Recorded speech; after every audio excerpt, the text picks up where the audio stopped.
c'était soit l'Espagne ou l'Argentine, soit Lionel Messi ou bien Lamine Yamal. Ce qui est sûr est que le passage à témoin a été fait. L'Espagne s'impose 1-0 contre l'Argentine. L'Argentine ne sera pas champion du monde en back-to-back. Mais Lamine Yamal, 19 ans, 6 jours, devient l'un des plus jeunes tenants de ce titre. Félicitations à Lamine Yamal, félicitations à la Masia, félicitations au FC Barcelone qui crée des prodiges. Ça se succède. Après Lionel Messi, champion du monde, Lamine Yamal, champion du monde, ça sera qui le prochain? Franchement parlant.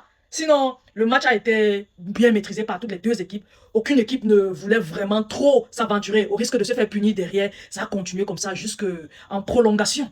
La première mi-temps déjà était plus ou moins dominée par l'Argentine. La deuxième mi-temps par contre était une domination à 90% espagnole. Je me demande bien comment est-ce que l'Espagne n'a pas fait pour l'Espagne a fait pour ne pas marquer durant cette deuxième mi-temps. Et en plus de ça, quand les Argentins se sont sentis acculés, ils ont commencé à sortir le mauvais jeu qu'on n'aime pas, la mauvaise phase sud-américaine là. Les Français, vous en savez quelque chose, les Paraguayens vous ont montré. Donc la version argentine n'est pas aussi trash que celle que le Paraguay a montré. Mais bon, ça reste le football américain. Les Espagnols ne sont pas tombés dans ce piège-là. Et c'est ce même type de jeu qui a donné le deuxième carton jaune à Enzo Fernandez quand il a fait un gros tacle sur Koubarsi et il a été sorti.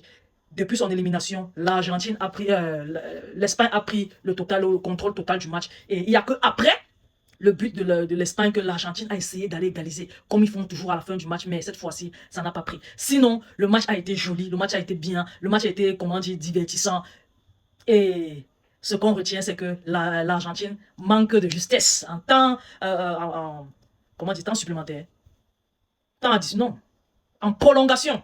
Manque en prolongation de conclure et de faire un back-to-back. Par contre, l'Espagne n'a pas froid aux yeux, s'aventure, fait ce qu'ils ont à faire et sortent de là avec un but et du coup une victoire. Bravo à nos Barcelonais de cette équipe-là. On en a tellement. On a eu un bon Dani Olmo aujourd'hui. On a eu un excellent Lamine Yamal. On a eu une belle entrée de Pedri. Une entrée stratosphérique de Ferran Torres qui est le buteur en deuxième mi-temps des prolongations. C'est lui qui offre la victoire. Il aura sa vidéo à part parce que franchement, sa célébration et tout, gars, il nous a montré quelque chose de fabuleux. Ce qui est bien que nous, les Barcelonais, on était en paix dans cette rencontre. On regardait notre King jouer, on regardait le King Junior jouer, on regardait le GOAT jouer, on regardait le futur GOAT jouer. Et c'était beau. Je comprends aujourd'hui qu'il y a eu un passage à témoin. Lionel Messi a tout simplement tendu le témoin à Lamine Yamal et il a pris. Lionel Messi va sûrement déclarer sa retraite internationale et puis Lamine Yamal va continuer de nous ambiancer. Donc nos cœurs vont définitivement quitter l'Argentine pour rejoindre à 100% l'Espagne de Lamine Yamal. Comme il est parti comme ça, j'espère que cette génération dorée là, faite par la Masia, va continuer de gagner des Coupes du Monde, des Euros et puis même des Ligues des Nations et enchaîner. On a un record. Lamine Yamal, en tout cas, un record. Et toute cette question d'équipe là, Lamine Yamal, Koubarsi et autres, les très jeunes là, ils ont un record d'aller faire un triplé comme Pelé. C'est aussi simple que ça. Les gars, partagez la vidéo au maximum, laissez vos différents avis en commentaire, surtout abonnez-vous à la page. Je vous aime beaucoup. On se dit à la prochaine. Bye bye.